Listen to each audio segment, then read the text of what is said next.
வணக்கம் நேயர்களே, இது சட்டம் யார் பக்கம் நிகழ்ச்சி.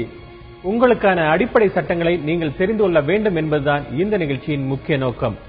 இன்று நாம் பார்க்க இருப்பது போக்குவரத்து விதிகள். கடந்த வாரம் தமிழகம் முழுவதும் சாலை பாதுகாப்பு வாரம் கடைபிடிக்கப்பட்டது. பல இடங்களில் விழிப்புணர்வு பேரணிகளும் நடத்தப்பட்டன. அதையொட்டிய இன்று போக்குவரத்து விதிகள் தொடர்பான உங்களது சந்தேகங்களுக்கு பதிலளிக்க உயர்நீதிமன்ற வழக்கறிஞர் கோவிந்தராமன் நமது அரங்கத்திற்கு வந்துள்ளார். அவரை முதலில் வரவேற்போம். வணக்கம் சார். நேயர்களே, போக்குவரத்து விதிகள் என்பது மோட்டார் வாகன சட்டத்தின் கீழ் வருகிறது. அந்த மோட்டார் வாகன சட்டம் என்பது கடல் போன்றது. மோட்டார் வாகன சட்டம் தான் அனைத்து போக்குவரத்து விதிகளையும் உள்ளடக்கியது.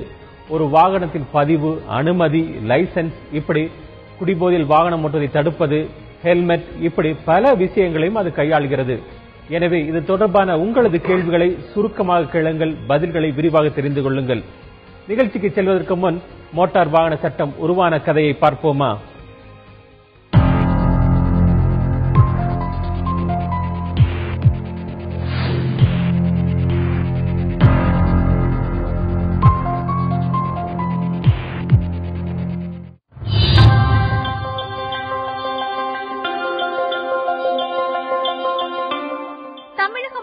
கடந்த 7 நாட்களாக சாலை பாதுகாப்பு வாரம் கடைபிடிக்கப்பட்டு பல்வேறு இடங்களில் விபத்துக்களை தடுக்கும் விதமாக விழிப்புணர்வு பிரச்சாரங்கள் நடைபெற்றன. என்னதான் சாலை பாதுகாப்பு வாரம் கடைபிடிக்கப்பட்டாலும் விபத்துக்களை குறைக்க முடியவில்லை. இந்தியாவில் கடந்த ஆண்டு 4,40,000 விபத்துக்களில் 1,39,000 பேர் பலியாகியுள்ளனர். தமிழகத்தில் மட்டும் கடந்த ஆண்டு நடந்த 67,757 விபத்துக்களில் 16,175 பேர் இறந்துள்ளனர். இதில் பெரும்பாலானவர்கள் 16 வயது முதல் 36 வயதிற்கு உட்பட்டவர்கள். சாலை விபத்துக்களில் இந்திய அளவில் தமிழகம் முதலிடத்தில் உள்ளது. குடித்துவிட்டு வாகனம் ஓட்டுவது, தாறுமாறாக ஓட்டுவது, சரியான சாலைகள் இல்லாதது, போக்குவரத்து விதிகளை மதிக்காதது என சாலை விபத்துக்களுக்கு பல காரணங்கள் உள்ளன. தமிழ்நாட்டில் மொத்தம் 1,81,91,474 மோட்டார் வாகனங்கள் ஓடுகின்றன. லாரிகள் போன்ற சரக்கு வாகனங்களின் எண்ணிக்கை மட்டும் 11,16,152 ஆகும். மோட்டார் சைக்கிள், ஸ்கூட்டர், மொபட் போன்ற இருசக்கர வாகனங்களின் எண்ணிக்கை மட்டும் 1,50,63,633. 16,05,890 கார்கள் நமது சாலைகளில் பவனி வந்து கொண்டிருக்கிறது. சென்னை நகரில் மட்டும் 31,97,986 இருசக்கர வாகனங்கள் இருக்கின்றன. 6,17,000 கார்கள் உள்ளன. நோய்களால் இறப்பவர்களை விட விபத்துக்களால் இறப்பவர்களின் எண்ணிக்கைதான் அதிகம். இந்திய தண்டனை சட்டம், மோட்டார் வாகன சட்டம், தமிழக சாலை கட்டுப்பாட்டு விதிகள் ஆகியவற்றின் மூலம் சாலை விதிகளை மீறுவோர், விபத்து ஏற்படுத்துவோர், முறையற்ற வாகனங்களை பயன்படுத்துவோர் மீது நடவடிக்கை எடுக்க முடியும். இந்த விதிகளை பயன்படுத்தித்தான் குடித்துவிட்டு வாகனம் ஓட்டக்கூடாது, ஹெல்மெட் அணிந்து செல்ல வேண்டும், சீட் பெல்ட் அணிந்து கார்களை ஓட்டிச் செல்ல வேண்டும், குறிப்பிட்ட அளவுதான் பயணிகளை ஏற்றிச் செல்ல வேண்டும் என்று அவ்வப்போது விதிகள் கடுமையாக்கப்படுகின்றன. இருந்தாலும் போக்குவரத்து விதிகளை பற்றிய விழிப்புணர்வு என்பது பொதுமக்களிடம் போதுமான அளவில் இல்லை. இந்த செய்தி தொகுப்பை பார்த்தோம். இதற்கிடையில முதல் நேயரா நாமக்கல்ல இருந்து பத்மநாபன் என்கிற நேயர் காத்திருக்கார். பத்மநாபன், உங்களுக்கு என்ன சந்தேகம் இந்த போக்குவரத்து விதிகள் தொடர்பா? வணக்கம் சார். நாமக்கல் மாவட்டம் மோகனூர்ல இருந்து எம்எம்சி பத்மநாபன் பேசுறேன் சார். நீதித்துறை அலுவலர் ஐயா அவர்களுக்கு வணக்கம். தந்தி தொலைக்காட்சிக்கும் எனது முதற்கண் வணக்கத்தை தெரிவித்துக் கொள்கின்றேன் ஐயா. ஐயா, எங்கள் நாமக்கல் மாவட்டத்தில் இருசக்கர வாகனங்களில் விளக்குகள் கம்பெனில இருந்து 2 வீலர் எடுத்துட்டு வந்தாவே ஓவர் பிரைட்னஸ் ஹாலோஜன் பல்ப் போட்டு ஓட்டுறாங்க. எதிர்பார்ப்புல வர்ற வாகனங்களுக்கு என்னன்னே தெரியாத ஓட்டிட்டு போறாங்க. அந்த அளவுக்கு இருக்குது. சாலைகள் மிகவும் ஆக்கிரமிப்பு அதிகமாக செய்யப்பட்டுள்ளன. நடந்து செல்வதற்கு கூட இடம் இல்லை. இதை நெடுஞ்சாலைத்துறை அலுவலர்கள் உடனடியாக நாமக்கல் மாவட்டம் மோகனூருக்கு வருகை புரிந்து சர்க்கரை ஆலை, இங்க உள்ள கூட்டுறவு சர்க்கரை ஆலை இதெல்லாம் இந்த பக்கம் வந்து பார்த்தாங்கன்னா தெரியும். ஒரு 6 மணி 7 மணிக்கு மேல எங்க ஊர் பக்கம் வந்து பாருங்க, நடக்கிறதுக்கு கூட இடம் இருக்காது. நெடுஞ்சாலைத்துறை என்ன பண்றாங்க, அவங்களுக்கு உண்டான இடத்த ஆக்கிரமிப்ப உடனடியா கையகப்படுத்தணும்ல. நெடுஞ்சாலைத்துறை அதிகாரிகள் அவங்க வாங்கி போட்டிருக்கிற சொத்தை மட்டும் 1% கூட விட்டு கொடுக்க மாட்டேங்கிறாங்க. அரசாங்க நிலம் தானே அப்படின்னு சொல்லிட்டு நெடுஞ்சாலைத்துறை இடத்த தனியாருக்கு எல்லாம் விட்டுட்டு கண்டு காணாம இருக்கிறாங்க. உங்களோட கேள்வி என்ன? இதுல உங்களோட கேள்வி என்ன? வாகனத்துக்கு நாங்க ரோடு டாக்ஸ் கட்டுறோம், கட்டிட்டு தானே வாகனம் எடுத்துக்கோம். சாலை குண்டு குழிமா இருக்குது, எப்படி போக முடியுங்க? வாகனங்கள் செல்லக்கூடிய இடத்துல கடைகளை போட்டு வச்சு ஆக்கிரமிப்பு பண்ணிருக்காங்க. உங்களுடைய ஆதங்கம் புரிகிறது பத்மநாபன். அதற்கு வழக்கறிஞர் பதில் சொல்வார். இவர் வந்து ஹாலோஜன் லேம்ப்ஸை பத்தி சொன்னாரு. ஹாலோஜன் லேம்ப்ஸ் எல்லாம் போட்டு வண்டி ஓட்டுறதுக்கெல்லாம், அதாவது சில இடங்களில் பாருங்க வெள்ளையா ஒரு வெளிச்சமா இருக்கும், இந்த டியூப்லைட் மாதிரி போட்டு ஓட்டுறாங்க பாத்தீங்களா, அது மாதிரி ஓட்டக்கூடாது. இந்த மஞ்சள் நிறம் அந்த விளக்கு தான் பொருத்தப்பட வேண்டும். இன்னொன்னு அந்த மஞ்சள் நிறத்துக்கு அந்த வட்ட வடிவமா இருக்கு இல்லையா வெளிச்சம், இந்த டூம் நடுவில் வந்து கருப்பு பெயிண்டோ ஸ்டிக்கரோ இருக்கணும், அது கட்டாயம். அப்பதான் எதிரில் வரவங்களோட கண்களை வந்து பாதிக்காது. இன்னொன்னு பேசிக் ரூல் என்னன்னா, நைட்டு ஓட்டும் போது வண்டி ஓட்டும் போது பெரும்பான்மையானவர்கள் என்ன பண்றாங்க, ரைட் சைட்ல எதிரில் வர வண்டியை பார்த்து ஓட்டுறாங்க. அந்த பக்கமே பார்க்க கூடாது, நம்ம சைடு தான் பார்க்கணும், லெப்ட் சைடு தான் பார்த்து ஓட்டணும். அதெல்லாம் பேசிக் டிரைவிங் இதுலயே வரும். அது வந்து எக்ஸ்பர்ட்ஸ் யாருன்னா அந்த ஹைவேஸ்ல ஓட்டுறாங்க இல்லையா, அவங்களுக்கு வந்து அந்த இது ஓட்டுவாங்க. சாதாரணமா 6 மணிக்கு மேல வண்டி ஓட்டுறவங்க வந்து தடுமாறதுக்கு காரணம் என்ன அப்படின்னு சொன்னா, ரைட் சைடே பார்த்து வண்டி ஓட்டுறது தான். இவர் வந்து இன்னொன்னு சொன்னார், நெடுஞ்சாலைத்துறை ஆக்கிரமிப்பு இதுன்னு சொல்லி சொன்னாரு. ஒரு குறிப்பிட்ட பகுதி வந்து போக்குவரத்து நெரிசல் அதிகமா இருக்கு அப்படின்னு சொன்னா அங்க வேக கட்டுப்பாடு அரசாங்கம் கொண்டு வரணும், இல்ல சம்பந்தப்பட்ட கார்பரேஷன் இல்ல முனிசிபாலிட்டி இந்த வேகத்துக்கு தான் போலாம் அப்படின்னு சொல்லி கொண்டு வரதுக்கு அவங்களுக்கு அதிகாரம் உண்டு. அதை வந்து அவங்க அறிவிக்கணும், இந்த வேகத்துல தான் போலாம், 30 கிலோமீட்டர் தான் போலாம், 40 கிலோமீட்டர் போலாம் அப்படின்னு சொல்லி அவங்க வந்து பொதுமக்களுக்கு விளம்பரமும் அந்த சைன் போர்ட்ஸ் அது மூலமா அவங்க வந்து சொல்லி ஆகணும். இந்த வேகமா அறிவிக்கப்பட்ட ஒரு சாலைகளோ பாலங்களோ இது மாதிரி நிறைய விஷயம் இருக்கு, அது பொதுமக்களுக்கு தெரியறது இல்ல. இந்த மாதிரி பிரச்சனை இருக்குன்னா எல்லாத்துக்குமே அதிகாரிங்க வந்து சொல்லி அவங்க மேல குறை சொல்ல முடியாது. இந்த மாதிரி இடம் இருக்குன்னா ஒரு மனு கொடுக்கலாம், இந்த மாதிரி இருக்கு இதை வந்து பாருங்க அப்படின்னு சொன்னா சம்பந்தப்பட்டவங்க அதிக நடவடிக்கை எடுப்பாங்க. சார், பொதுவாகவே ஒரு அடிப்படையான கேள்விதான் இது. வந்து ஒரு வாகனம் என்றால் 2 சக்கரம் வாகனம் இல்ல 4 சக்கரம் ஆட்டோ, ஷேர் ஆட்டோ இல்லது லாரி, இதுல எவ்வளவு பேர் பயணிக்க வேண்டும் அப்படிங்கிற ஒரு விதிமுறை இருக்கு. அதுல என்னென்ன சொல்லியிருக்காங்க அந்த விதிமுறைகள்? Seating capacity as per the certificate of registration. இப்போ இன்னொன்னு அதுக்கு முன்னாடி பார்த்தா ஒரு வாகனம் வந்து தயாரிக்கும் போதே புரோட்டோடைப்னு ஒண்ணு இருக்கு, டிசைன் அப்ரூவல்னு ஒண்ணு இருக்கு. இது வந்து தொடர்ந்து பேசுவோம். இன்னொரு நேர் காத்திருக்காங்க, புதுக்கோட்டையிலிருந்து முருகாம்பால் என்கிற நேர் காத்திருக்காங்க. முருகாம்பால், உங்களுக்கு என்ன சந்தேகம் இந்த போக்குவரத்து விதிகள் தொடர்பா? போக்குவரத்து விதிகள சார், நான் லேண்ட் விஷயமா போன வாரமே இது பண்ணினேன், கனெக்ஷன் கட் ஆயிட்டு. இல்ல, உங்களுடைய கேள்வி வந்து இது வந்து முழுக்க இந்த நிகழ்ச்சி வந்து போக்குவரத்து விதிகள் தொடர்பான ஒரு நிகழ்ச்சி, சொத்து தொடர்பான கேள்வி. அதாவது அந்த நிகழ்ச்சி நடைபெறும் போது உங்களுடைய கேள்வி நீங்க கேட்கல. இன்னொரு நேயர் சென்னையிலிருந்து ஆனந்தன் என்கிற நேயர் காத்திருக்கார். ஆனந்தன், உங்களுக்கு என்ன சந்தேகம்?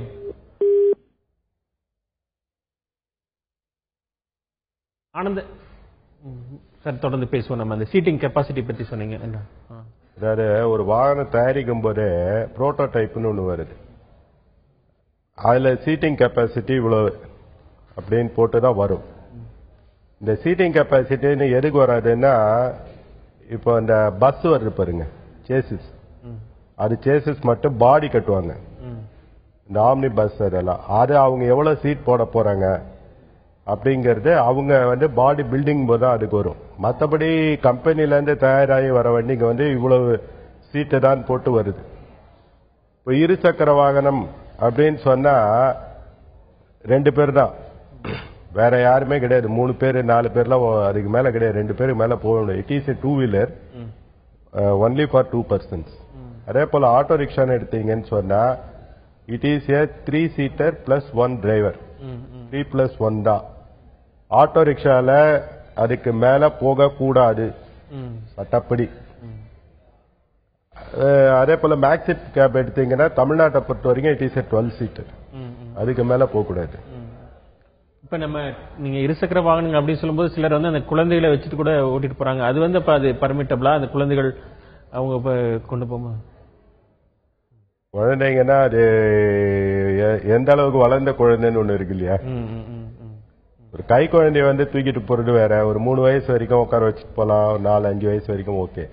அதுக்கு மேல எல்லாம் ஒரு சில நேரங்களில் இந்த திருவிழாக்கள் போகும்போது இல்ல அவங்க உறவினர் திருவிழா நிகழ்ச்சிகள் போகும்போது ஒரு சிலர் பாத்தீங்கன்னா அந்த டெம்போக்கள் லாரிகள்ல கூட ஆட்களை ஏற்றி செல்றாங்க, அது எந்த அளவுக்கு சரியானது? அது வந்து சட்டப்படி குற்றம், மோட்டார் வாகன சட்டப்படி கூட்ஸ் கேரேஜ் சரக்கு வாகனங்கள்.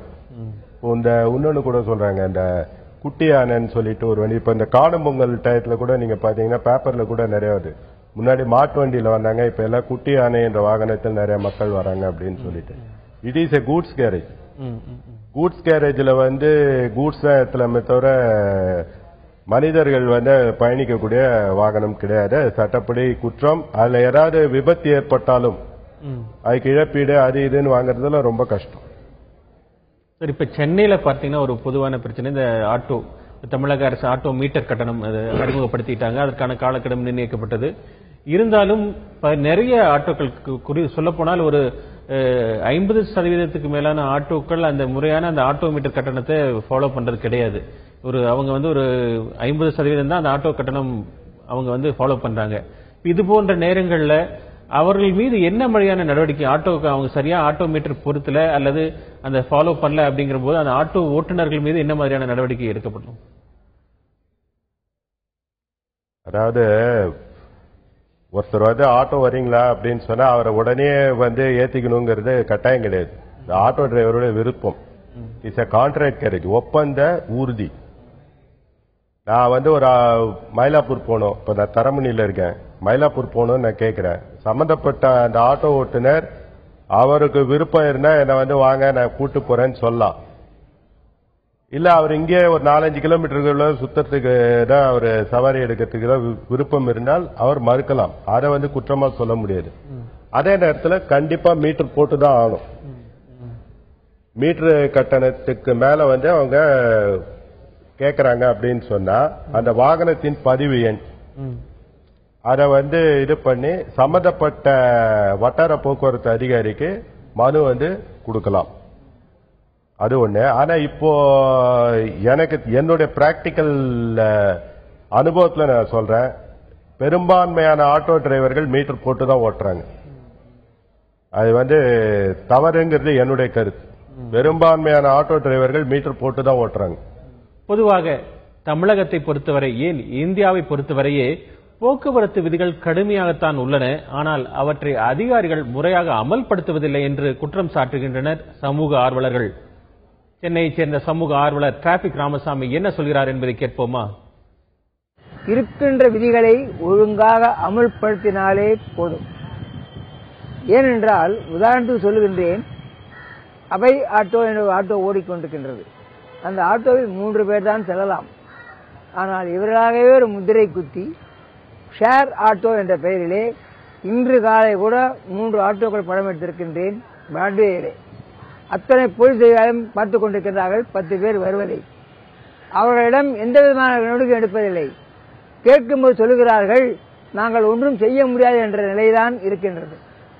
உண்மையிலேயே வேதனைப்படுகின்றேன். அப்படிப்பட்ட வாகனங்களை பர்மிட்டை கேன்சல் செய்ய வேண்டும் என்று உத்தரவு போடப்பட்டிருக்கிறது. அப்படி இருந்தும் அமல்படுத்த தைரியம் இல்லாத அதிகாரிகள் இருக்கும் வரை மக்களின் உயிரை பாதுகாக்க முடியாது, போக்குவரத்தை சீர் செய்யவும் முடியாது. அடுத்தபடியாக காவல்துறையோடு கூட மாநகராட்சியும் ஒத்துழைக்க வேண்டும். இன்று 10 அடி கூட சாலை ஒழுங்காக கிடையாது. இந்த சாலை ஒழுங்காக இல்லாத காரணத்தினால் மேடு பள்ளம் இப்படி இருப்பதனால் விபத்துக்கள் அதிகமாகின்றன.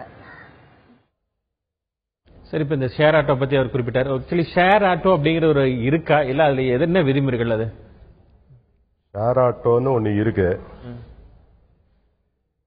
அதுக்கு 100 பர்மிட் தான். 100 பர்மிட்டும் கொடுத்தாச்சு.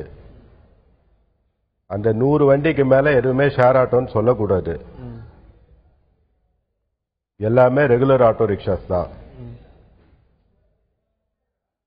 இப்போ டீசல் ஆட்டோ ரிக்ஷாஸ் அது பாத்தீங்கன்னா நிறைய ஓடிட்டு இருக்கு. அதுல அனுமதிக்கப்பட்ட அளவுக்கு மேலேயே மக்கள் பயணம் செய்கிறார்கள். நான் என்ன சொல்வேன்னா, அதிகாரிங்க நடவடிக்கை எடுக்க தயங்குறாங்க அப்படின்னு நான் சொல்ல மாட்டேன். ஏன்னா government considering the convenience of the public, எல்லாருக்குமே டிரான்ஸ்போர்ட் ஃபெசிலிட்டி ப்ரொவைட் பண்ணி கொடுக்கணும் கவர்மெண்ட். முடியாது, முடியாது. கவர்மெண்டால எல்லாம் முடியாது. நம்ம தொடர்ந்து பேசுவோம். ஒரு காலர் வெயிட்டில் இருக்காரு. ஹைதராபாத்ல இருந்து மணி என்கிற நேயர் காத்திருக்காரு. மணி, உங்களுக்கு என்ன சந்தேகம் இந்த போக்குவரத்து விதிகள் தொடர்பா? இது என்ஓசி கேக்குறாங்களே, அதர் ஸ்டேட்ல ஓட்டோம்னா. ஹலோ தொடர்ந்து என்ன கேள்வி, உங்களோட கேள்வி என்ன? இப்ப இது வந்து இப்ப டிஎன் ரிஜிஸ்ட்ரேஷன் வண்டி இப்ப ஹைதராபாத்ல ஓட்டணும்னா என்ஓசி கேக்குறாங்க. என்ஓசி சேஞ்ச் பண்ணிட்டோம்னா அது வேலிடிட்டி 1 இயருங்களா இல்ல 6 மாசமா? அந்த 6 மாசத்துல வந்து ரிஜிஸ்ட்ரேஷன் திரும்ப இந்த ஏபில பண்ணுங்களா இல்ல திரும்ப தமிழ்நாட்டுல வந்துட்டு திரும்ப மாத்திக்கலாமா? இது என்ன டீடைல்ஸ் கொஞ்சம் தெரியணும். உங்களுடைய கேள்விக்கு வழக்கறிஞர் பதில் சொல்லுவாங்க. ஒரு மாநிலத்தில் பதிவு செய்யப்பட்ட வாகனத்தை மறுபதிவு மற்றொரு மாநிலத்தில் செய்யலாம். அதுக்கு வந்து ஒரிஜினலா எந்த அத்தாரிட்டி கிட்ட ரிஜிஸ்டர் பண்ணாங்களோ அங்க வந்து என்ஓசி வாங்கணும். என்ஓசி வாங்கறதுக்கு முக்கியமான காரணம் என்ன அப்படின்னு சொன்னா, ஏற்கனவே ரிஜிஸ்டர் பண்ண மாநிலத்தில் ஏதாவது வரி பாக்கி இருக்கா, இல்ல ஏதாவது வழக்குல வந்து அது இதுல இருக்கலாம், ஏதாவது ஒரு ஆக்சிடென்ட்ல இருக்கலாம். ஸோ இந்த மாதிரி இட் இஸ் எ கிளியரன்ஸ். என்ஓசிங்கிறது வந்து no objection, there is no இதுங்கிற மாதிரி ஒரு கான்டாக்ட் சர்டிபிகேட் கொடுக்குற மாதிரி தான் அது. இதுக்கு வேலிடிட்டி அப்படிங்கிறது வந்து எவ்வளவு சீக்கிரமா பண்றாங்களோ நல்லது. 6 மாசம் 1 இயர்ங்கிறதெல்லாம் கிடையாது. இப்போ அங்க முடிச்சாங்க அப்படின்னு சொன்னா obviously they have to follow up with the matter. உடனே பேப்பர்ஸை கொடுத்து கிளியர் பண்ணிக்க வேண்டியது. இப்ப இந்த வாகனங்களான பர்மிட் அப்படின்னு சொல்றோம். நம்ம பொதுவாக பர்மிட் அப்படிங்கும்போது இப்ப இந்த ஆம்னி பேருந்துகள், அந்த ஆம்னி பேருந்துகளுக்கான விதிமுறைகள் அப்படிங்கிறது பாத்தீங்கன்னா அவங்க நினைத்த நேரத்தில் ஒரு கட்டணம், இந்த திருவிழா காலங்கள்ல அவங்க ஒரு கட்டணத்தை பிக்ஸ் பண்றாங்க. அவங்க எவ்வளவு சீட்டிங் கெப்பாசிட்டி இருக்கணும், எவ்வளவு டிரைவர் இருக்கணும், அதற்கு ஏதாவது தனிப்பட்ட விதிமுறைகள் இருக்கா அல்லது ஏற்கனவே இருக்கக்கூடிய மோட்டார் வாகன விதிகள் தானா? ஆம்னி பஸ் வந்து contract carriage permit. Seating capacity வந்து என்ன சொல்றேன்னா, it is a luxurious vehicle. பயணிகளுக்கு வசதிகளை மேம்படுத்தி கொடுத்து பயணம் செய்ய வைக்கிற ஒரு வண்டி அது ஆம்னி பஸ்ங்கிறது. அதனால வந்து அந்த வசதிகள் தான் மெயின். ஏசி இருக்கு, நீங்க வசதியா சாஞ்சிக்கலாம், ஒரு சொகுசான பயணம்னு வச்சுங்க. ஸோ இந்த வசதிகள்லாம் அவங்க செஞ்சு கொடுக்கறதுனால அவங்க வந்து கட்டணம் வந்து அதிகமாகவே கேட்கறாங்க. இன்னொன்னு எல்லாருமே சொல்றாங்க அதிகமா கேட்கறாங்க அப்படின்னு சொல்லிட்டு. ஹையஸ்ட் டாக்ஸ் பேயர்ஸ் மோட்டார் வெஹிக்கிள்ஸ்லயே ஹையஸ்ட் டாக்ஸ் பேயர்ஸ் யாருன்னா ஆம்னி பஸ் தான். Per seat per quarter 3000 rupees. இப்போ வந்து மீட்டர்ஸ் இது கொண்டு வந்துட்டாங்க, பரப்பளவு, இவ்வளவு பரப்பளவுக்கு இவ்வளவு பார்த்தா நீங்க ஒரு சீட்டுக்குன்னு போட்டாலே 4000 ரூபாய் கிட்ட ஒரு குவார்டருக்கு அவங்க கொடுத்தாலும் அவங்களுக்கு பயணிகள் வராங்களோ இல்லையோ அவங்க அந்த டாக்ஸை கட்டி தான் ஆகணும். மக்களுக்கு அது தெரியறது இல்லை. ஹையஸ்ட் டாக்ஸ் பேயர்ஸ் வந்து ஆம்னி பஸ் தான். இன்னொன்று வந்து பாத்தீங்கன்னா அவங்களுக்கு 2 டிரைவர்ஸ் இருப்பாங்க. டிபெண்ட்ஸ் ஆன், நீங்க உள்ள பாத்தீங்கன்னா டிரைவர் பக்கத்துல ஒருத்தர் வந்து ரெஸ்ட் எடுத்துட்டு இருப்பாரு, இன்னொரு டிரைவர் ஆம்னி பஸ்ல ஒரே ஆள் ஓட்டுறது கிடையாது. அப்புறம் இன்னொரு விஷயம், நம்ம மாணவர்கள், அந்த சிறுவர்கள், இவர்களுக்கான நிறைய பார்த்தீங்கன்னா அவங்களுக்கு வெஹிக்கிள் வாங்கி கொடுத்து அவங்க கூட ஓட்டக்கூடிய சூழ்நிலை இருக்கு. ஸ்கூலுக்கு கூட அவங்க எடுத்துட்டு போறாங்க. அதற்கு என்ன ரூல்ல என்ன சொல்லுது? சிறுவர்களுக்கு வந்து வீட்டில் வந்து சைக்கிள் வாங்கி கொடுத்து ஓட்ட சொல்லலாம். அதை தவிர அவங்களுக்கு பொது சாலையில வந்து பைக் வாங்கி கொடுத்து அவங்கள ஸ்கூலுக்கு போ அப்படின்னு சொல்லி கொடுக்கறதெல்லாம் வந்து. ஒரு நேயர் காத்திருக்காரு சார், நாகப்பட்டினத்திலிருந்து கணேஷ் என்கிற நேயர் காத்திருக்காரு. கணேஷ், உங்களுக்கு என்ன சந்தேகம் இந்த போக்குவரத்து விதிகள் தொடர்பா? சார் வணக்கம் சார். வணக்கம் சார். நான் வந்து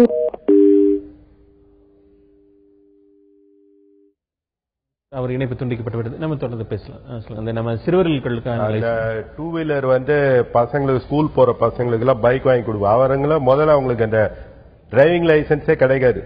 அந்த ஏஜ்ல எல்லாம் பைக் வாங்கி கொடுக்குறாங்க. +1 படிக்கிறவங்க, +2 படிக்கிறவங்க, அதுவும் வந்து பவர்ஃபுல் இன்ஜின் கெப்பாசிட்டி இருக்கிற பைக்ஸ். ஏதாவது இதுவாச்சுன்னு சொன்னா இட் இஸ் வைக்கரியஸ் லைபிலிட்டி. இவங்க பசங்க போய் யாருக்கா டேமேஜ் பண்ணாலும், யாரோ ப்ராப்பர்ட்டிக்கோ இல்ல மனிதர்களுக்கோ உயிரிழப்போ சேதமோ வந்தால் பெற்றோர்கள் தான் அதுக்கு பொறுப்பாவார்கள். இதெல்லாம் வந்து ரிஸ்க்னு சொல்லக்கூடாது, டூ மச் ரிஸ்க். ரெண்டாவது விஷயம், ட்ரங்க் அண்ட் டிரைவ். இப்ப நீங்க சென்னையில பாத்தீங்கன்னா நிறைய வழக்குகள் அதில் தான் பதிவாகும் போது அதுக்கான அபாயங்கள் என்னென்ன வழக்கமா போடுறாங்க, ஃபைன் போடுறாங்க அப்படிங்கறத தாண்டி வேற என்ன அபாயங்கள் இருக்கு? அது இன்சூரன்ஸ் மற்ற விஷயங்கள்ல டிரைவிங் லைசன்ஸை கேன்சல் பண்ணலாம், சட்டத்தில் வழி இருக்கு. They should be disqualified from plying any vehicles. நம்ம தொடர்ந்து பேசுவோம். இப்ப நேரடியாவே ஒரு நேர் காத்திருக்கார் கேள்வியோட போக்குவரத்து விதிகள் தொடர்பான அந்த கேள்வியை இப்ப பார்ப்போம். செல்வராசு, கோயம்புத்தூர். ஐயா, இப்போ நகரத்துக்குள்ள கனரக வாகனங்கள்லாம் வருது. ஆனா போலீஸ்காரங்க என்ன பண்றாங்கன்னா அந்த கனரக வாகனத்தை டிரைவரை பிடிச்சி அவன்கிட்ட அவதாரங்கிற பேர்ல பணத்தை பிடிக்கிறாங்க. நாங்க என்ன கேட்கிறோம்னா அந்த நகரத்துக்குள்ள நுழையக்கூடிய அந்த வாகனத்தை முதலையே தடுத்து அந்த ஓட்டுநர்கிட்ட நீ நகரத்துக்குள்ள நுழையக்கூடாது, நீ இத்தனை மணிக்கு மேல நீ நுழைஞ்சா போதுன்னு தடுத்து வச்சுக்கலாம். ஆனா அதை தடுக்காம இந்த காவல்துறை என்ன பண்ணுது, அவனை தூக்கி பல்வேறு இடங்கள்ல தணிக்கைங்கிற பேர்ல அந்த கனரக வாகன ஓட்டிகள்கிட்ட பணத்தை வசூல் பண்ணி அதை நீதிமன்றத்துக்கு செலுத்தாம தன்னுடைய பாக்கெட்ல போட்டுக்கிறதுக்கு இதுக்கு என்னையா பண்றது? இல்ல நாங்க பொதுமக்களாக நாங்கள் நீதிமன்றத்துல இது சம்பந்தம் வழக்கு போடலாமா? இது எங்களுடைய கேள்விங்க. நீங்க தாராளமா உங்களுடைய குறைகளை இந்த இது மாதிரி எங்கெங்கெல்லாம் இந்த சம்பவங்கள்லாம் நடந்துட்டு இதெல்லாம் ஒரு எல்லாத்தையும் ஒருங்கிணைத்து ஒரு பெட்டிஷன் ஒன்று தயார் பண்ணுங்க, சம்பந்தப்பட்ட அதிகாரிகளுக்கு அனுப்புங்க. அதாவது எஸ்பி அவருக்கு கொடுங்க, ரீஜனல் டிரான்ஸ்போர்ட் அத்தாரிட்டி அதாவது டிஸ்ட்ரிக்ட் கலெக்டர் அவருக்கு ஒன்று கொடுங்க, சம்பந்தப்பட்ட ரீஜனல் டிரான்ஸ்போர்ட் ஆபீசர்ஸ் அவங்களுக்கு கொடுங்க, ரெவென்யூ டிவிஷனல் ஆபீசர் அவங்களுக்கு ஒன்று கொடுங்க. கொடுத்துட்டு ஒரு மாசம் வெயிட் பண்ணுங்க. அவங்க எந்த ஆக்ஷனும் எடுக்கலன்னு சொன்னா நீங்க தாராளமா ஹைகோர்ட்ல ரிட் பெட்டிஷன் தாக்கல் செய்யலாம். நேயர்களே, இன்று சட்டம் யார் பக்கம் நிகழ்ச்சியில் போக்குவரத்து விதிகள் தொடர்பான உங்களது சந்தேகங்களுக்கு பதில்களை பார்த்து வருகிறோம். பொதுவாக தமிழகத்தில் சிவில் நீதிமன்றங்களில் போக்குவரத்து தொடர்பான வழக்குகள், குறிப்பாக மோட்டார் வாகன விபத்து வழக்குகள் அதிக அளவில் தேங்கி கிடக்கின்றன. இந்த வழக்குகள் தேங்கி கிடப்பது மட்டுமல்ல, ஒரு வழக்கு விசாரணை நடத்த முடிப்பதற்கே 7 ஆண்டுகள் ஆகிறது. இதற்கு யார் காரணம் காண்போம், காத்திருங்கள் சில நொடிகள்.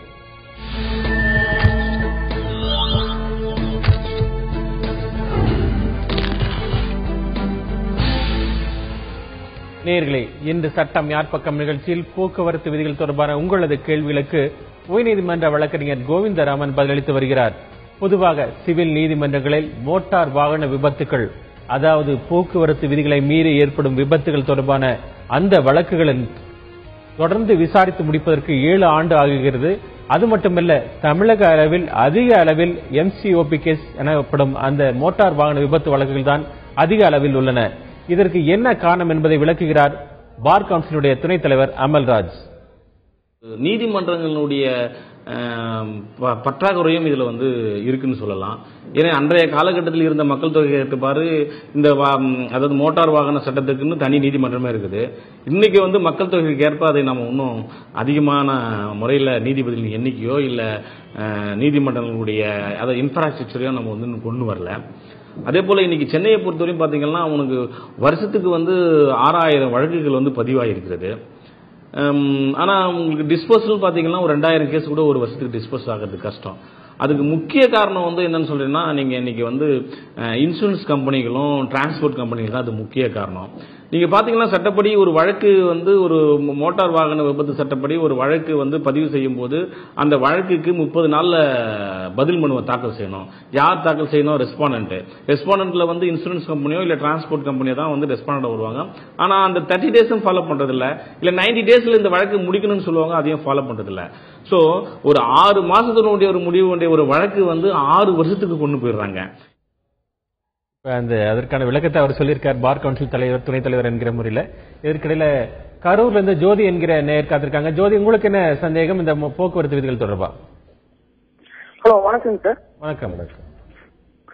இப்ப ஒரு ரோட்ல ஒரு பஸ் போயிட்டு இருக்குங்க சார். இப்ப ஒரு 2 வீலர் தண்ணி போட்டு பஸ்ல விழுந்துட்டான். இப்ப அந்த தப்பு இப்ப யாரு மேல இப்ப மோட்டார் சட்டத்தின்படி அந்த பஸ்கார மாதிரி தப்புங்கிறோம். எந்த அளவுக்கு சார் நியாயமா இருக்கு? எனக்கு உங்க கேள்வி புரியல. இப்ப ஒரு பஸ் போயிட்டு இருக்குங்க சார் ரோட்ல. இப்ப ஒரு 2 வீலர் காரன் தண்ணி போட்டு பஸ்ல இடிச்சுட்டான்னு வச்சுக்கோங்க. ஆனா மோட்டார் ஆக்சிடென்ட் சட்டத்தின்படி அந்த பஸ்கார மேல தப்பு அப்படின்னு சொல்றாங்க. இல்ல யார் மது அருந்தி விட்டு அவர் தான் வாகன விபத்து ஏற்படுத்தியது அவர் தான், போதையில. அதனால அவர் மேலதான் தவறு. இன்னொரு நேர் சென்னையிலிருந்து வெங்கடேசன் என்கிற நேர் காத்திருக்கார். வெங்கடேசன், உங்களுக்கு என்ன சந்தேகம்? ஐயா, நம்ம ஐயாவுக்கு ஒரு வணக்கம் சொல்றேன். வணக்கம். ஹலோ, நீங்க இப்ப சொன்னதே எனக்கு நான் ஒரு சென்னையில ஆட்டோ ஓட்டுறேன், மீட்டர் பெட்ரோல் வண்டி ஓட்டுறேன். நீங்க சொன்னதுல ரொம்ப ரொம்ப சந்தோஷம். மீட்டர் போட்ட 50% மீட்டர் போட்டு ஓட்டுறேன்னு அது உண்மையிலேயே நீங்க சொன்னதுக்கு ரொம்ப சந்தோஷப்படுறேன். அதே மாதிரி இப்ப பேசஞ்சர்லாம் ரொம்ப கஷ்டப்படுறாங்க. சொல்லிக்கு ரொம்ப சொல்றேன் மன வேதனையோட. ஏன்னா இப்ப மீட்டர் போட்டு ஓட்டணும்னு கவர்மெண்ட் சொன்ன பிறகு எங்களை ரொம்ப ரொம்ப கேவலமா ஒரு மாதிரியா ஒரு ரூபாய் கூட மிச்சம் தராம அது கரெக்டா குடுக்கறாங்க. அதுவும் அந்த ஒரு 25 ரூபாய் மாறதுக்குள்ளேயே இறங்கிட்டு இந்த 25 ரூபான்றாங்க. அதே மாதிரி ஒரு ஊர்ல இருந்து ஒரு ஷேர் ஆட்டோல வந்துட்டு அந்த ஊருக்கு ஒரு 1.8 கிலோமீட்டருக்கு ஆட்டோல ஏறி போயிடுறாங்க. அங்க போய் அந்த 25 ரூபாய் தான் குடுக்கறாங்க. அது மீறி 1 ரூபாய் கூட கொடுக்க மாட்டாங்க. அது மீறி கேட்டா SMS அனுப்பட்டுமா அதை அனுப்பட்டுமா அது மாதிரி 4 பேர் ஏறாங்க. 4 பேர் ஏறிட்டு நீ ஆட்டோ கூப்பிடலன்னா நான் SMS அனுப்புறேன்றாங்க. அந்த நேரத்துல நாங்க யாருமே அங்க போலீஸோ எதுவும் இல்ல. நாங்க என்னன்னா பண்ணிக்கோன்னு சொல்லிட்டு வந்தாலும் அவங்க மெசேஜ் அனுப்புறாங்கன்னா அப்ப நாங்க என்ன பதில் சொல்ல முடியும்? அது கொஞ்சம் சொல்லுங்க ஐயா. ரொம்ப மிரட்டுறாங்க. இப்போ முன்ன மாதிரி ஆட்டோ டிரைவர் மிரட்டினான்றது ஒரு பக்கம் போய் இப்ப மக்கள் மிரட்டுற அளவுக்கு ஆயிடுச்சு ஆட்டோ டிரைவரோட இது. அந்த மாதிரி ஏன்னா பாயிண்ட் 5 போலீஸ் 4 போலீஸ் நின்று எங்களை கேள்வி கேட்டு நாங்க மீட்டர் போட்டு தான் ஓட்டுறோம். எங்களுக்கு அவங்க எக்ஸ்ட்ரா காசு தர தேவையில்லை. இப்போ சமீபத்துல ஒரு 12 ரூபாய் கேஸ் ஏறிச்சு. நான் வளர்ந்து பேசணும்னு நினைச்சுக்காதீங்க. எனக்கு 12 ரூபாய் ஏறிச்சு. அந்த 1 கிலோமீட்டருக்கு 1 ரூபாய் ஏற்றி கொடுத்தா கூட அவங்க மனசார நாங்க ஏற்றுக்கோம். அதுவும் இப்ப கொடுக்கறது இல்ல. கரெக்டா அந்த பாயிண்ட் வரப்ப இறங்கி அந்த 5 ரூபாய் கூட மிச்சம் தருது. ஆனா குடுக்கறவங்க இருக்கிறாங்க 10 ரூபாய் 20 ரூபாய் எக்ஸ்ட்ரா கொடுக்குறவங்க. அதனால நாங்க சந்தோஷப்படுறோம். கொடுக்கறவங்களுக்கு சந்தோஷப்படுறோம். கொடுக்காதவங்கள இந்த மாதிரி மிரட்டுறவங்கள நாங்க என்ன பண்ணலாம்? நீங்க உங்களை யார் மிரட்டுறாங்களோ சம்பந்தப்பட்ட காவல் நிலையம் பக்கத்துல என்ன இருக்கோ அங்க போய் விளக்கமா சொல்லிடுங்க. இந்த மாதிரி ஆச்சுன்னு சொல்லிடுங்க. ஒன்னு வந்து 4 பேர் ஏறாங்கன்னு சொல்றாங்க. 4 பேர் ஏறினா ஏத்தாதீங்க. 3 பேருக்கு மேல ஏத்தக்கூடாது. சட்டப்படி எவ்வளவு பேர் அனுமதிக்கணுமோ அதை தான் பண்ணணும். ஏன்னா 4 பேரை ஏத்திட்டு போனீங்கன்னா உங்க மேலதான் தப்பு. அது மாதிரி பண்ணக்கூடாது. ஆட்டோ டிரைவர் பொதுமக்கள் தான் ஆட்டோ ஓட்டுநர்கள் மேல புகார் தெரிவிப்பாங்க. இவர் வந்து பொதுமக்கள் மேல புகார் தெரிவிக்க இல்ல. இன்னொன்னு பாத்தீங்கன்னா இந்த SMSல வந்து கொடுக்கலாம், கம்ப்ளைண்ட் கொடுக்கலான்னு வந்து போக்குவரத்து இது காவல்துறை சொல்லியிருக்காங்க. அது வந்து சரியான விஷயங்களுக்கு யூஸ் பண்ணணுமே தவிர தவறான விஷயங்களுக்கு யூஸ் பண்ணக்கூடாது. ஏன்னா இப்போ ஒரு ஆட்டோ டிரைவர்ஸ் ஒரு 10 பேர் இருக்காங்கன்னு வச்சுங்க. யாரா ஒருத்தரை பிடிக்கலன்னா இவங்களே வந்து கூட அதை அபியூஸ் பண்ணறதுக்கு வாய்ப்பு இருக்கு. அதனால அதிகாரிகள் வந்து நடவடிக்கை எடுக்கும் போது இந்த உண்மைத்தன்மையை ஆமா அவங்க முதல்ல இது வந்து ஜெனினஸ் பார்க்கணும். இந்த நிஜமாவே இந்த வந்து நடவடிக்கை எடுக்கணுமா என்னங்கிறது விசாரிச்சுட்டு தான் வந்து பண்ணணுமே தவிர ஏதாவது ஒரு SMS வந்துடுச்சுங்கிறதுக்காக அவங்க பண்ணக்கூடாது. சட்டப்படி அது தவறு. தொடர்ந்து பேசுவோம். இப்ப ஒரு நேரடியாவே காத்திருக்கார் கேள்வியோட அந்த போக்குவரத்து விதிகள் தொடர்பான கேள்வியோட அந்த கேள்வியை இப்ப பார்ப்போம். பாலசிங்கம், கோவை. காந்திபுரத்தில் வந்துட்டு ஓமனி பஸ் ஸ்டாண்டுக்காக ஒரு பஸ் ஸ்டாண்டு கட்டி வச்சிருக்காங்க. ஆனா வந்துட்டு அங்க நிக்கிற ஓமனி பஸ் அங்க நிக்கிறதே கிடையாது. பொதுமக்களுக்கு இடையூறா வந்துட்டு காந்திபுரம் திருவள்ளூர் பேருந்து அருகில் வந்து நின்றுட்டு டிக்கெட் போடுறாங்க. இது பொதுமக்கள் ரொம்ப சிரமமா இருக்குது. இது சம்பந்தமா வந்து மாவட்ட ஆட்சித்தலைவர்கிட்டயோ இல்ல காவல்துறையிட்டோ புகார் கொடுத்தோம். சரியான நடவடிக்கை எடுக்கிறது இல்ல. அப்படி நடவடிக்கை அவங்க எடுத்தாலும் ஒரு சில நாட்களுக்குமே நடவடிக்கை எடுக்கிறாங்க. மீண்டும் அதே போக்கு தான் அங்க தொடருது. இது சம்பந்தமா வந்து தகவல் உரிமை சட்டத்துல இந்த மாதத்துல வந்துட்டு எத்தனை வந்து அபதாரம் போட்டிருக்கீங்க, எந்த வண்டியெல்லாம் நீங்க வந்து சீஸ் பண்ணிருக்கீங்க அப்படின்னு சொல்லி தகவல் உரிமை சட்டத்தில் நம்ம கேட்டாலும் சரியான அவங்க ஒரு பதில் கொடுக்க மாட்டேங்கிறாங்க. இதுக்கு நாங்க சட்ட ரீதியான ஒரு நடவடிக்கை எடுக்க முடியுமா? கோர்ட்டு நாடி எந்த முறையான உங்களுக்கு நடவடிக்கை நாங்க எடுக்க முடியும்? மோட்டார் வெஹிக்கிள்ஸ் ஆக்ட்ல வந்து கண்ட்ரோல் ஆஃப் டிராபிக்னு ஒரு சாப்டர் வருது. அதுல வந்து பார்க்கிங் அண்ட் ஹால்டிங் ஸ்டேஷன்ஸ் அப்படின்னு சொல்லிட்டு ஒரு பிரிவே இருக்கு. அதை இம்ப்ளிமெண்ட் பண்ண வேண்டியது யார் அப்படின்னு சொன்னா சம்பந்தப்பட்ட கார்பரேஷன், முனிசிபாலிட்டி, லோக்கல் அத்தாரிட்டிஸ் வேற யார் இருக்காங்களோ அவங்க தான் வந்து இந்த இடம் வந்து இங்க வண்டியை நிறுத்தலாம். பஸ் ஸ்டாண்ட் இப்ப இவர் சொன்னார் ஆம்னி பஸ்ன்னு சொல்லிட்டு சொன்னாரு. ஸோ இதுக்குன்னு ஒரு பார்க்கிங் ஸ்டேஷன் இயர்மார்க் பண்ணிருக்கும் போது அங்கதான் வண்டியை நிறுத்தலாமே தவிர வேற எங்கேயும் நிறுத்தக்கூடாது. இன்னொன்று வந்து ஒரு பொது சாலையில் போக்குவரத்துக்கு இடையூறாக வாகனங்களை நிறுத்துவது, அது ஆம்னி பஸ்ஸா இருக்கட்டும், 2 வீலரா இருக்கட்டும், ஆட்டோ ரிக்ஷாவா இருக்கட்டும், எந்த வாகனமா இருந்தாலும் போக்குவரத்துக்கு இடையூறா வண்டியை நிறுத்துறதே குற்றம். அடுத்தவங்களுக்கு தொந்தரவு செய்யற மாதிரி வாகனத்தை வந்து ஒரு இடத்துல நிறுத்துறதும் குற்றம். அதே போல எக்ஸ்ப்ளோசிவ் சப்ஸ்டன்ஸ் இருக்கு. கேஸ் சிலிண்டர்லாம் ஒரு 10-20 சிலிண்டர் வச்சிருக்காங்க, எங்கேயாவது போய் ஒரு நிறுத்திடுறாங்க. ஸோ அந்த மாதிரி இருந்தா கூட அது டேஞ்சரஸ். ஏன்னா இந்த மாதிரி எல்லாம் நிறுத்துறதுக்கு இதெல்லாம் வந்து தப்புன்னு சொல்லிட்டு இருக்கு. ஸோ இவர் சொன்னார் வந்து ஆக்ஷன் எடுத்துருவோம். இவங்களுக்கு எந்த நிவாரணமும் கிடைக்கலன்னா they can approach the high court பண்ணலாம். இதற்கிடையில திருவண்ணாமலையிலிருந்து பிரகாஷ் என்கிற நேர்காத்திருக்கார். பிரகாஷ், உங்களுக்கு என்ன சந்தேகம் இந்த போக்குவரத்து விதிகள் தொடர்பா? சார் நாங்க வந்துட்டு ஒரு ஆட்டோ ஒன்னு ஒருத்தர்கிட்ட இருந்து வாங்கினோம் சார். ஹலோ சொல்லுங்க, தொடர்ந்து பேசுங்க சார். பேசஞ்சர் ஆட்டோ ஒருத்தர்கிட்ட இருந்து நாங்க வாங்கினோம் சார். அது வந்து பர்மிட் வந்து ரினியூவல் பண்ணல சார். அது வந்து 6 months ஆயிடுச்சு சார். அது பர்மிட் ரினியூவல் பண்ணல. இப்ப நாங்க வாங்கிட்டு அது எப்படி சார் அது கோர்ட்ல இது கேஸ் அப்ளை பண்ணாங்கன்னா ஆர்டி ஆபீஸ்ல போனா பண்ண மாட்டேன்னு சொல்றாங்க ரினியூவல். அது எப்படி சார் ப்ரொசீஜர்? நீங்க இப்ப பர்மிட் ஒருத்தர் கிட்ட வாங்கிருக்கீங்களா? வண்டி வாங்கிருக்கீங்கல்ல, பேசஞ்சர் வண்டி அது? ஆமா sir, auto rickshaw sir, passenger auto rickshaw.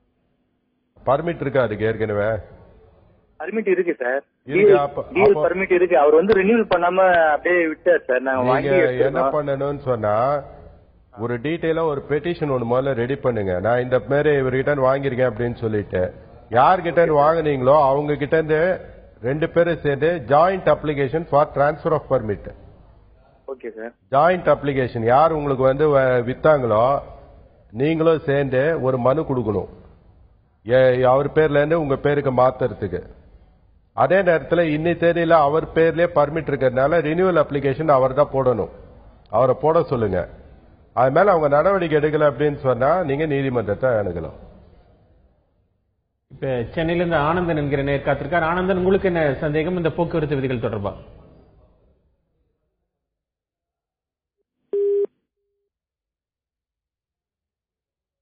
இப்ப நம்ம பார்க்கிங் பத்தி பேசிட்டு இருந்தப்போ இப்ப சென்னையில பெரும்பாலான இடங்கள்ல பார்க்கும்போது பார்க்கிங் ஒரு மிகப்பெரிய பிரச்சனையாவே இருக்கு. இன்னும் சொல்ல போனால் வீடுகளுக்கு முன்பு கூட அவங்க போர்டை போட்டுறாங்க, நோட் பார்க்கிங் அப்படின்னு போட்டுறாங்க. சோ அவங்களுக்கு அதற்கான விதிமுறைகள், அதாவது அந்த ஒரு வீட்டுக்கு முன்னாடி அந்த சாலையில இந்த வீட்டின் முன்பு வாகனத்தை நிறுத்தக்கூடாது என்பதற்கு அவங்களுக்கு ஏதாவது ப்ரொவிஷன்ஸ் இருக்கா? அதற்கான விதிகள் ஏதாவது இருக்கா? அதற்கான சலுகைகள் இருக்கா? அந்த ரோடு வந்து it is a public road. எந்த ஓனர் ஆஃப் தி ஹவுஸும் வந்து நோ பார்க்கிங் அப்படின்னு சொல்லக்கூடாது. நோ பார்க்கிங்னு சொல்ல வேண்டியது வந்து கன்சர்ன்ட் அத்தாரிட்டிஸ் தான் சொல்லலாம். இது நோ பார்க்கிங் ஏரியான்னு வேற யாரும் சொல்ல முடியாது. ஆனா அதே நேரத்தில் அவங்க ஒரு பர்டிகுலர் வீடு இருக்குன்னு வச்சுங்க, அவங்க வீட்டு வாசல போய் 20 பைக்கை நிறுத்தி வச்சோன்னு வச்சுங்க, இட் இஸ் நியூசன்ஸ். அதுவும் தப்பு. ஆனா அதே நேரத்தில் பாத்தீங்கன்னா இப்ப சில பேர் என்ன பண்றாங்கன்னா அவங்களுக்குன்னு ஒரு பார்க்கிங் ஏரியா வந்து அமைச்சுக்கிறாங்க. முக்கியமா பாத்தீங்கன்னா கமர்ஷியல் ஏரியாஸ் பாத்தீங்கன்னா கடைகள்லாம் இருக்கு பாத்தீங்களா, அங்கெல்லாம் என்ன பண்றாங்க முன்னாடி வந்து அவங்க ஏர் மார்க் பண்ணி வச்சிருக்காங்க, அவங்க வண்டியெல்லாம் நிறுத்தலாம் அப்படிங்கிற மாதிரி, வேற யாரும் வந்து நிறுத்தக்கூடாதுன்னா அவங்க கடைக்கு வரக்கூடிய வாகனங்கள் நிறுத்திருக்கு அவங்க முன்னாடியே. அது இல்ல, அதோட இல்ல, அந்த இதெல்லாம் கூட போட்டுப்பாங்க, ஒரு இரும்பு வளையம் அந்த மாதிரி எல்லாம் போட்டு ஒரு ஸ்ட்ரக்சர் எல்லாம் போட்டு வச்சிருப்பாங்க. அதெல்லாம் வந்து அவங்களுக்கு எந்த விதமான ரைட்ஸும் கிடையாது, தவறு.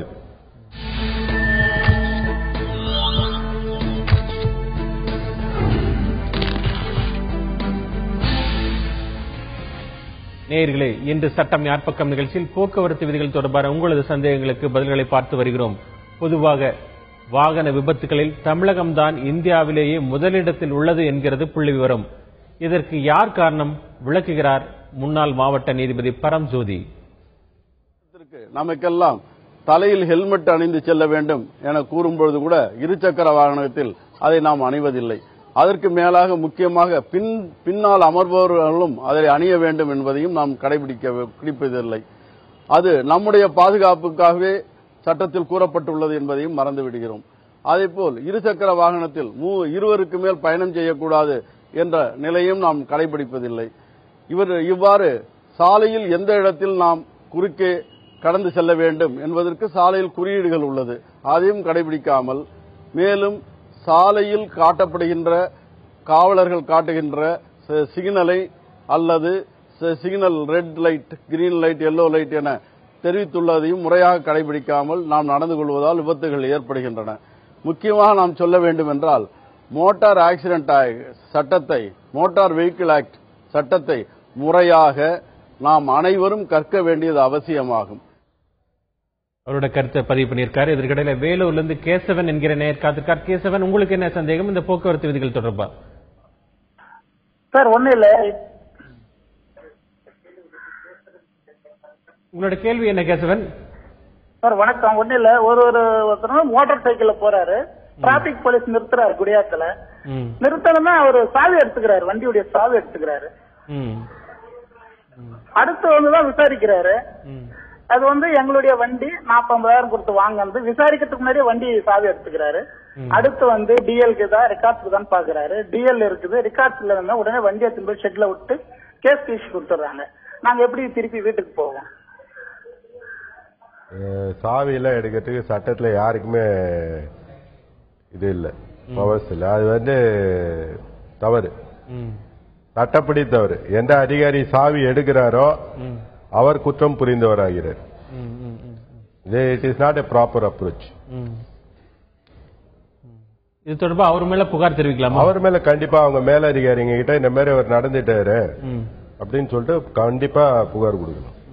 மோட்டார் வாகன விதிப்படி அப்படி ஒரு சாவி எடுக்கணும். மோட்டார் வாகன விதிப்படியில எந்த விதியிலுமே ஒரு வண்டி இருக்குன்னு வச்சுங்க, சாவி எடுக்கிறதுக்கு யாருக்குமே பவர்ஸ் கிடையாது, including police officials they can stop the vehicle, demand the production of records. அதுக்கு மேல அது ரெக்கார்ட்ஸ் எல்லாத்தையும் பார்த்துட்டு அவங்களுக்கு சந்தேகமா இருக்கு அப்படின்னு சொன்னா they have powers to detain the vehicle. அது இருக்கு, அது நெக்ஸ்ட் ஸ்டேஜ். ஆனா ஒரு டூ வீலர்ல ஒரு சொல்ற மாதிரி வரும்போதே சாவிய அது ஏதோ ஒரு யார் சொல்லி கொடுத்தாங்கன்னு தெரியல. இல்ல, ஒருவேளை அவர் அந்த வாகனம் ஓட்டி நிறுத்தாமல் சென்றால், இப்போ கொஞ்சம் அவரு ஒரு இடத்துல ஸ்டாப் பண்றாரு, அவர் கொஞ்சம் நிறுத்தாம கொஞ்சம் ஸ்லோவா போறாரு, அந்த நேரத்தில் இவர் போக்குவரத்து அதிகாரி போய் அதை தலையிட்டு அந்த வாகன சாவியை போய் எடுக்க முடியுமா? இல்ல, அதான் இந்த சாவி எடுக்கிறது இல்ல, வண்டியை ஸ்டாண்ட் போடுன்னு சொல்லிட்டு they can detain the vehicle. அதுக்கப்புறம் அவங்க கண்ட்ரோல்ல தானே இருக்கு, அவங்க பொறுப்புல தானே இருக்குது. இதற்கிடையே ஒரு நேர் போக்குவரத்து விதிகள் தொடர்பாக நேரடியாகவே ஒரு நேர் காத்திருக்கார். அந்த கேள்வியை இப்ப பார்ப்போம். என் பெயர் ஆக்ஸ்போர்ட் எஸ் ராமநாதன், சேலத்திலிருந்து பேசுகிறேன்.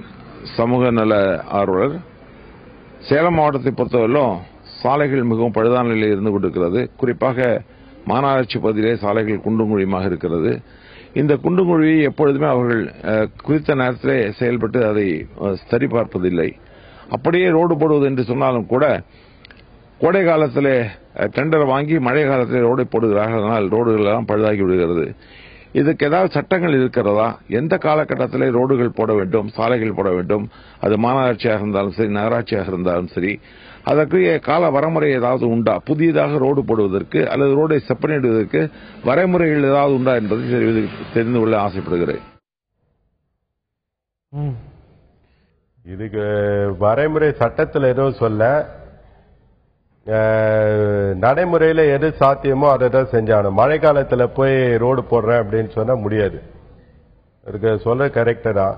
சோ அவர் அது சம்பந்தமா ஒரு பெட்டிஷன் கொடுக்கலாம், இந்த மாதிரி இருக்கு அப்படின்னு சொல்லிட்டு சுட்டி காட்டலாம். ஆமா, ஆனா ஒண்ணு, இப்ப ரோடு சில நகரங்கள் இந்தியாவிலேயே பாத்தீங்கன்னா சில மாநிலங்கள் நல்லா இருக்கு அப்படின்னு சொல்றாங்க, ரோடெல்லாம் நல்லா இருக்கு அப்படின்னு சொல்றாங்க. அங்கெல்லாம் ரோடு எல்லாம் எப்படி ரிப்பேர் பண்ணுவாங்க அப்படின்னு சொன்னா, முதல்ல ரோடு கீழே இருக்கிற பிரச்சனைகள் என்ன, டிரைனேஜ், எலக்ட்ரிக்கல் கேபிள்ஸ், இதை முதல்ல சீர் செய்வாங்க. அதை எல்லாத்தையும் சரி பண்ணிட்டு அதுக்கப்புறமா தான் ரோடு போடுவாங்க. பட் இங்க என்ன நடக்குதுன்னு சொன்னா, ரோடு புதுசா போட்டுறோம், அப்புறமா மின்சார இணைப்பு சரியில்லைன்னு போட்ட ரோடே ஒரு 3 மாசத்துலயே அதை இது பண்ண, டிரைனேஜ் முதல்ல கீழே என்ன இருக்கோ அதை ஸ்டெப் பை ஸ்டெப் பண்ணும். இது அத்தாரிட்டிஸ் கோஆர்டினேட் பண்ணும். இப்போ இந்த சம்பந்தப்பட்ட டிபார்ட்மெண்ட்ஸ் வேற டிபார்ட்மெண்ட், இது வேற டிபார்ட்மெண்டா இருந்தா கூட எல்லாரும் கோஆர்டினேட் பண்ண வேண்டிய ஒரு வேலை. அது சம்பந்தமா ஒரு ஹைலைட் பண்ணி ஒரு பெட்டிஷன் கொடுத்து இது மாதிரி தொடர்ச்சியா நடந்துட்டு வருது. இல்ல யாருக்கு இழப்பு அப்படின்னு சொன்னா, டாக்ஸ் பேயர்ஸ், மக்களுடைய வரி பணம் தான் வீணா போகுது. கேட்கறதா அருமையான கேள்வி. மேல இருக்கு அப்படின்னு சொன்னா எல்லாரும் கோஆர்டினேட் பண்ணணும், அந்த மாதிரி பண்ணி இந்த வேலை இம்ப்ளிமெண்ட் பண்ணணும். ஒரு ரோடு போறதுக்கு முன்னாடி ரோடு கீழே இருக்கிற பிரச்சனையெல்லாம் தீர்த்துட்டு தான் ரோட போடணும்னு சொல்லிட்டு கேன் மூவ் ரிட் பெட்டிஷன். இப்ப திருப்பூர்ல இருந்து மணி என்கிற நேர் காத்திருக்கார். மணி, உங்களுக்கு என்ன சந்தேகம் இந்த போக்குவரத்து விதிகள் தொடர்பா? சார் நான் 5 வரைக்கும் படிச்சிருக்கேன் சார். ஆமணி வச்சிருக்கிறேன், ஓன் போர்டு, டீ போர்டு. எனக்கு பேட்ச் வேணும் சார், எப்படி வாங்க முடியுமா சார்? உங்களோட கேள்வி என்ன சார்? நான் ஆமணி டீ போர்டு வண்டி வச்சு வாங்கியிருக்கேன் சார் வேலைக்கு. நான் எனக்கு பேட்ச் இல்லைங்க, 5வது தான் படிச்சிருக்கிறேன், வயசு 45 ஆச்சு. 5வது வரை படிச்சிருக்காரு. ஆனா அவருக்கு அந்த டிரான்ஸ்போர்ட் வெஹிக்கிள் ஓட்டுறதுக்கு உண்டான அனுமதி இல்ல. நீங்க ஒரு பெட்டிஷன் கொடுங்க, இந்த லைசன்சிங் அத்தாரிட்டிக்கு ஒரு பெட்டிஷன் கொடுங்க, அவங்க மனுவையும் கொடுத்துருங்க. அவங்க மேல் நடவடிக்கை இல்லைன்னா நீங்க வந்து உயர்நீதிமன்றத்தில் ஒரு ரிட் மனு தாக்கல் செய்யலாம்.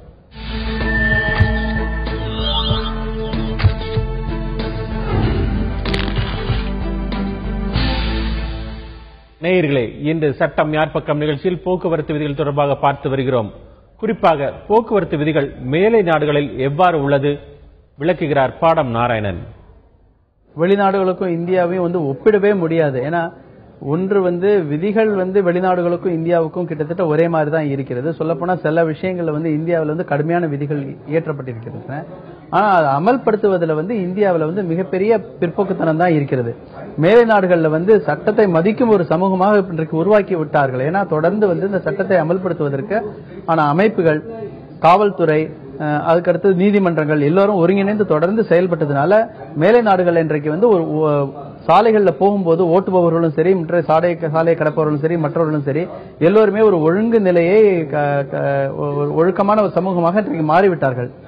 அது வந்து மேலை நாடுகளில் மட்டும் இல்ல, சமீபத்தில் முன்னேறிய நாடுகளான தென்கொரியா, சைனால கூட ஓரளவுக்கு பரவாயில்லாம தான் இருக்கிறது. ஆனா இந்தியாவில் வந்து சட்டம் வந்து கடுமையாக இருந்தாலும் சட்டத்தை அமல்படுத்துவதற்கான கட்டமைப்பு வசதிகள் கிடையாது. அதனை அமல்படுத்த வேண்டும் என்ற பொலிட்டிக்கல் வில் கிடையாது மேலிருந்து கீழ் வரையும். அதனால சமூகமும் வந்து சட்டத்தை அலட்சியம் செய்யும் சமூகமா இருக்கிறதுனால எல்லோரும் சேர்ந்து இன்றைக்கு வந்து சாலை பாதுகாப்பு இல்லாத ஒரு சூழலை வந்து இந்தியாவில் ஏற்படுத்திட்டோம். அவருடைய கருத்தை அவர் பதிவு பண்ணியிருக்காரு. இதுக்கிடையில நேரடியாவே ஒரு நேயர் காத்திருக்கார் கேள்வியோட, போக்குவரத்து விதிகள் தொடர்பான கேள்வியோட. அந்த கேள்வியை இப்ப பார்ப்போம். ஏ குணாலன் பேசுங்க. சேலத்தில் 50 ஆட்டோ ஷேர் ஆட்டோக்கள் அனுமதியோடு ஓடுதுங்க. ஆனால் இங்கே பார்த்தீங்கன்னா ஆயிரக்கணக்கான ஆட்டோக்கள் ஷேர் ஆட்டோக்கெல்லாம் ஓடிட்டு இருக்கு. இது பொதுமக்களுக்கு ரொம்ப இடையூறாகவும் நெரிச்சலாகவும் பகுதியில் கூட நிறைய ஆட்டோவில் ஓடிட்டுனா பொதுமக்கள் ரொம்ப தொந்தரவு உள்ளாகிறாங்க. இதை வந்து நின்று வேடிக்கை பார்க்குற போலீஸும் சரி, அதிகாரிகளும் சரி இதை பற்றி கண்டுக்கிறதே இல்லை.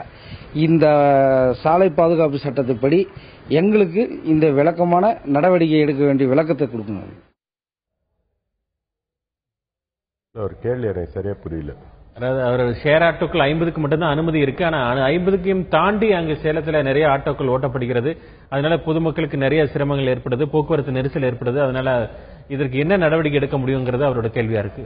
இவர் வந்து புகார் பண்ண வேண்டியது ரீஜனல் டிரான்ஸ்போர்ட் அத்தாரிட்டி, மாவட்ட கலெக்டர் தான், அப்புறம் எஸ்பி, 2 பேருக்கும் பெட்டிஷன் கொடுத்துட்டு அவர் மேல் நடவடிக்கை எடுக்கலன்னா ஹைகோர்ட்ல ரிட்டு மூவ் பண்ணும். இன்னொரு நேயர் காத்திருக்கார். அந்த கேள்வியை இப்ப பார்ப்போம். பெயர் மூர்த்தி, கோவை மாவட்டம். நான் இருசக்கர வாகனத்தில் வரும்போது நானும் எனது தம்பியுமே காவல்துறை போக்குவரத்துறை சார்ந்தவங்க இடையில் மறித்து எங்க போயிட்டு வரேன்னு கேட்டாங்க. இது மாதிரி வேலைக்கு போயிட்டு வரேன்னு சொன்னேன். அதுக்கு நீ வாய ஊது அப்படின்னாங்க. மது அருந்திருக்குன்னு. இல்ல நான் மது அருந்தவே மாட்டேன்னா, இல்ல நீ இருக்கிறத எடு அப்படின்னு சொல்லி போட்டு 30,000 ரூபாய் புடுங்கிட்டு இந்த காவல்துறை வந்து இப்படி எல்லாம் பண்றாங்க.